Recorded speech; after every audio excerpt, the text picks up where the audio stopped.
دیوجانس کلبی ایک راہب فلسفی 412 یا 404 قبل مسیح میں سنوپ یعنی ترکی میں پیدا ہوا۔ وہ فلسفہ کلبیت کا پیروکار اور کسی حد تک توحید پرست بھی تھا۔ اس کے بقول کائنات کی تمام چیزیں دیوتاؤں نے بنائی ہیں، تو ان دیوتاؤں کو کس نے بنایا ہے؟ جس نے ان دیوتاؤں کو بنایا ہے وہ دراصل اس کائنات کا حقیقی خالق ہے، اور میں اسی کو مانتا ہوں۔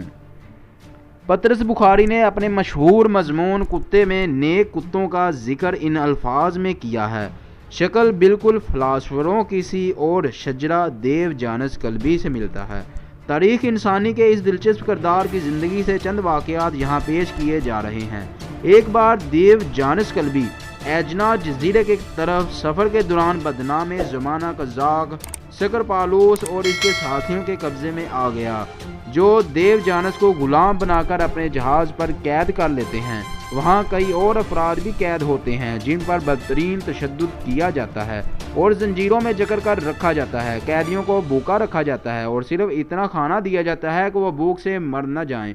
ایک قزاق نے اس سے کوئی بات کی تو دیوجانس نے اس سے سوال کیا کہ کیسی عجیب بات ہے کہ اگر کوئی شخص بھیڑ یا سور بیچنا چاہتا ہو تو وہ انہیں خوب کھلاتا پلاتا ہے تاکہ ان کا وزن بڑھ جائے، اور تم جو جانوروں میں سب سے اعلیٰ یعنی انسان بیچتے ہو انہیں بھوکا رکھتے ہو تاکہ وہ ڈھانچہ بن جائیں اور کسی کام کے نہ رہیں۔ قزاقوں نے اسے کورنتھ کے ایک دولت مند آدمی زینی ایڈس کے ہاتھ فروخت کر دیا۔ دیوجانس نے اس کے لڑکے کو تعلیم دے کر آزادی حاصل کی۔ یہ دونوں لڑکے دیوجانس سے بے حد محبت کرتے تھے اور اس کے زیر اثر ننگے پاؤں چلنا شروع ہو گئے تھے۔ ایک دن دوپہر کے وقت ہاتھ میں چراغ لے کر ایتھنز کی گلیوں میں گھوم رہا تھا۔ کسی نے اس سے پوچھا، دیوجانس تم چراغ لے کر کیا تلاش کر رہے ہو؟ اس نے مسکرا کر جواب دیا، میں آدمیوں کے ہجوم میں انسان تلاش کر رہا ہوں۔ مولانا روم کے ایک شعر میں بھی دیوجانس کلبی کا ذکر ہے۔ اس کا ترجمہ کچھ یوں ہے، کل شیخ چراغ ہاتھ میں لیے سارے شہر میں گھومتا رہا اور کہتا رہا کہ میں چوپایوں سے دل برداشتہ ہو گیا ہوں اور کسی انسان کی تمنا رکھتا ہوں۔ یہی وہ دور تھا جب ارسطو نے انسان کے بارے میں اپنا مشہور فلسفہ دیا تھا۔ ارسطو کے بقول انسان ایسا جانور ہے جو دو ٹانگوں پر چلتا اور اس کی قامت سیدھی ہے، کیونکہ یہ علمی بیداری کا دور تھا، اس لیے اس کا یہ فلسفہ شہر کے کونے کونے میں گونج رہا تھا۔ ایک دن بے نیاز مجذوب دیوجانس ارسطو کی محفل میں آیا، سامنے بیٹھا، ایک مرغ نکالا، مرغ کو زمین پر کھڑا کیا، اس کی ٹانگیں زمین پر لگائیں، دوسرے ہاتھ سے اس کی گردن پکڑ کر چونچ کو کھینچ کر اوپر کی طرف کیا اور کہا، یہ ہے تمہارا انسان۔ جب اسکندر اعظم اس کی شہرت سن کر اس سے ملنے کے لیے پہنچا تو وہ سردی کے موسم میں بڑے سکون اور آرام سے ایک بیابان میں بیٹھا دھوپ تاپ رہا تھا۔ دیوجانس اس کی آمد پر نہ تو حیران ہوا اور نہ پریشان، بلکہ اسی طرح لیٹا رہا۔ اسکندر نے قریب پہنچ کر تعارف کروایا کہ وہ اسکندر ہے جس نے یونان کی ریاستوں کو فتح کیا ہے اور میسوڈینا کا بادشاہ ہے۔ دیوجانس نے یہ سن کر اس کی جانب دیکھا اور کہنے لگا کہ پھر میں کیا کروں، تمہاری فتوحات سے میرا کیا واسطہ؟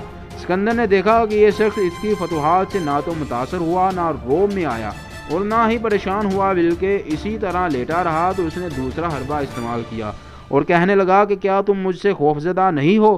اس پر فلسفی نے جواب دیا، کیا تم کوئی شیطان ہو جس سے خوفزدہ ہوا جائے؟ سکندر کو اس پر تعجب ہوا تو اس نے تیسرا حربہ استعمال کیا اور کہنے لگا کہ میں آپ کی کیا خدمت کر سکتا ہوں؟